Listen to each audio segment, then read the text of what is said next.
2026년 1월 19일 월요일 광야의 묵상입니다. 오늘 우리에게 주시는 살아있고 항상 있는 하나님의 말씀은 창세기 13장 1절로 18절입니다.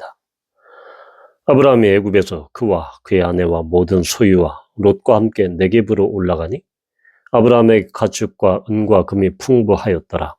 그가 네겝에서부터 길을 떠나 베델에 이르며 베델과 아이 사이 곧 전에 장막 졌던 곳에 이르니 그가 처음으로 제단을 쌓은 곳이라. 그가 거기서 여호와 이름을 불렀더라. 아브라함의 일행 롯도 양과 소와 장막이 있으므로 그 땅이 그들이 동거하기에 넉넉하지 못하였으니 이는 그들의 소유가 많아서 동거할 수 없었음이니라. 그러므로 아브라함의 가축의 목자와 롯의 가축의 목자가 서로 다투고 또 가나안 사람과 브리스 사람도 그 땅에 거주하였는지라.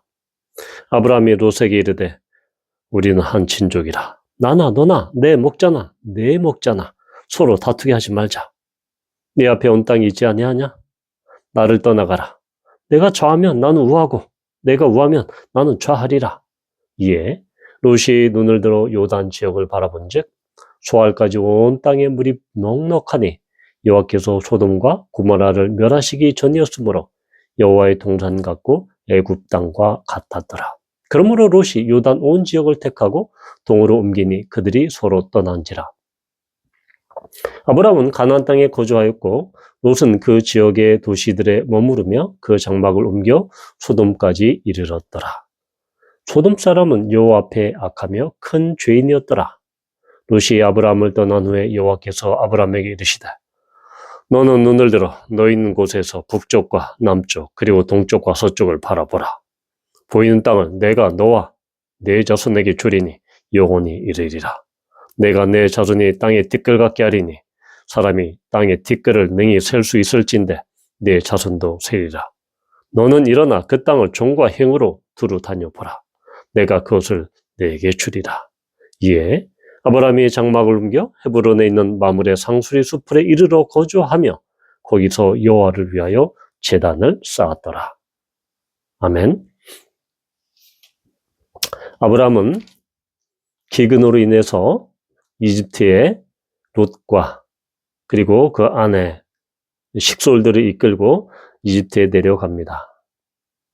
이집트에서는 비록 가나안 땅처럼 그러한 실패와 또한 회복을 동시에 보여주고 있는데 특별히 이제 이집트 땅에서 가나안 아브라함은 정말로 비겁하고 또한 거짓말까지 하는 연약한 모습을 보였지만 하나님께서 언약의 하나님이 신실하게 그의 부족함과 연약함에도 불구하고 그에게 막대한 부를 선사하시고 또한 살해의 정절을 지키게 하셨습니다. 이제 아브라함의 일행이 모든 소유를 가지고 이 네겝으로 올라옵니다. 남방 지역으로 올라오죠. 여기서 올라왔다라는 것은 바로 지리적으로 애굽에서 더 높은 지역인 더 고도가 높은 지역인 네겝으로 올라오는 것은 지리적으로 그렇게 해석할 수 있고 또한 영적으로 보면 이제 아브라함이 그 어려웠던 이집트에서의 그 경험, 실패 경험을 통해서 그가 다시 영적으로 회복하고 있다는 것을 상징적으로 보여주고 있습니다. 그래서 아브라함은 베델에 이르러서 처음으로 제단을 쌓은 그곳 베델에서 여호와의 이름을 불렀습니다.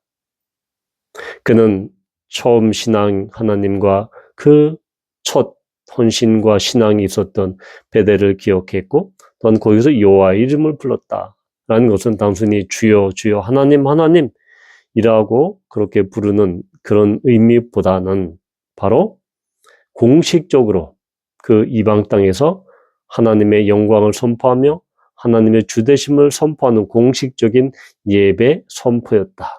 예배 행위였다는 것을 우리는 볼 수 있습니다.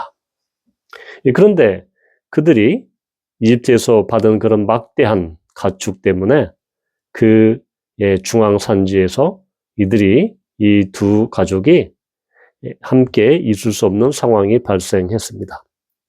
7절에 보면 그곳에는 이미 가나안 사람과 브리스 사람이 그 땅에 거주하고 있죠. 이들은 원주민이었습니다. 정착민이었죠.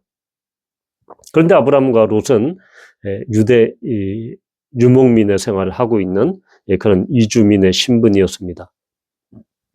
따라서 가축을 키우는 데 있어서 이 목초지 또한 이 셈, 이것은 절대적인 필요 조건이었죠. 그런데 이집트에서 받은 그 하나님의 축복, 바로에게로부터 받은 그 많은 가축이 바로 이 조카 롯과의 이 불화의 불씨가 됩니다. 매우 아이러니한 상황이죠. 하나님께서 부어주신 그 축복이 롯과의 어떠한 이 분리 또한 이렇게 떠나감의 원인으로 작용을 한 것입니다. 7절에 보면 두 측의 목자들이 서로 다퉜다라고 기록합니다. 그리고 8절에도 아브라함이 롯에게 서로 다투게 하지 말자라고 이야기합니다. 여기 다투다, 다툼이라는 것은 그냥 서로 심각하게 말다툼을 하거나 티격태격하는 그 수준을 뛰어넘습니다. 이것은 논쟁이나 법적 소송 같은 법정 용어입니다. 그러니까 이것은 대단히 심각한 분쟁이었다.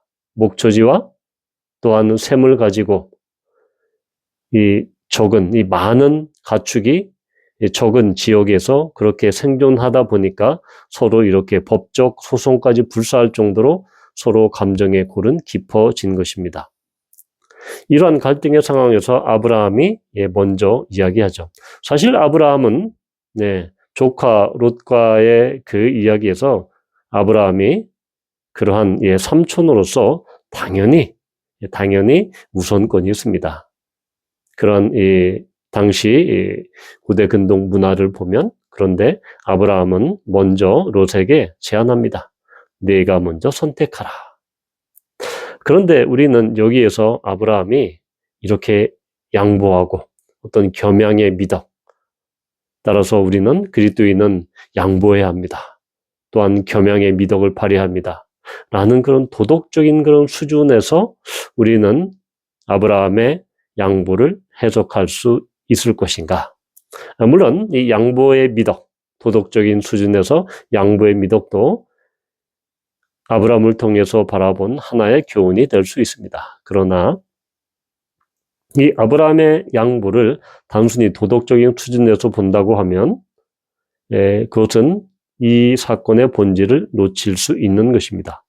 아브라함이 이렇게 먼저 이집트에서의 그런 사건을 통해서 그는 영적으로 성장했고 하나님, 보이지 않는 하나님을 인정하고 신뢰하고 따라가는 것이 얼마나 중요한 것임을 그는 큰 깨달음을 얻었을 것입니다. 따라서 아브라함은 롯에게 먼저 그렇게 양보하는 그런 미덕을 베푸는데 사실은 이것은 결국은 롯도, 조카인 롯도 하나님의 선택된 백성은 아니다라는 것입니다. 결국 롯은 소돔까지 이르렀고 그래서 암몬과 모압 족속의 그런 조상이 되죠. 결국 이러한 이 분리, 가축의 목초지를 기반으로 해서 이러한 분리는 결국은 하나님의 구속사는 좁혀져서 잔 가지들이 처지고 또한 그 땅과 후손은 아브라함의 그 자손과 후손을 통해서 그렇게 계대된다. 그 대를 이어간다는 것을 보여주는 하나님의 구속사적인 은혜를 보여줍니다. 그러니까 양보나 겸양의 미덕보다 하나님의 구속사적인 은혜가 이 이야기를 바라보는 핵심인 것이다 라고 볼 수 있습니다. 우리는 이러한 아브라함의 이 양보는 결국은 하나님에 대한 그런 신실한 믿음에 기반하고 있다라는 것이죠. 즉 하나님께서는 이집트에서 그렇게 그의 부족함과 연약함에도 불구하고 거짓말과 흡사, 아내 사례를 팔아먹는 것처럼 그렇게 무책임한 그런 상황까지 연출됐음에도 불구하고 하나님은 그에게 책망이나 또한 그를 꾸짖지 아니하시고 그에게 오히려 더 그 언약의 근거에서 막대한 부를 선사합니다. 그런 하나님의 은혜를 깨달은 아브라함은 결국 정말 중요한 것은 어떠한 땅을 차지하는가라는 것보다 정말로 누구와 아브라함이 신뢰하고 믿는 여호와 하나님과 함께 동행하는 것이 가장 중요한 가치임을 아는 것입니다. 그래서 그는 주저없이 아브라함 롯에게, 조카 롯에게 내가 가고 싶은 땅으로 가라. 나는 너가 택한 그 땅을 내가 가지 않겠다라고 그렇게 담대하게 말할 수 있는 것입니다. 그리스도인은 이렇게 하나님의 신실하심과 언약적 신실하심을 신뢰하고 또한 그것을 믿는 그런 사람들입니다. 히브리서 기자는 이것을 히브리서 11장 10절에서 이렇게 기술합니다. 이는 그가 즉 아브라함이 하나님이 계획하시고 지으실 터가 있는 성을 바랐음이라.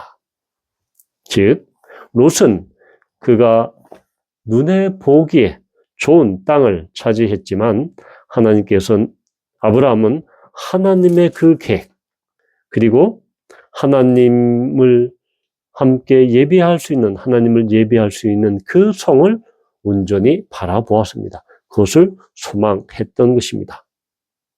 따라서 우리는 무엇을 보느냐? 롯처럼 풍요하고 정말 넉넉한 지리적인 눈에 보이는 환경을 보느냐? 아니면 아브라함처럼 하나님께서 보여주시는 그곳을 동서남북으로 바라보느냐? 이것이 중요한 것이다라는 것입니다.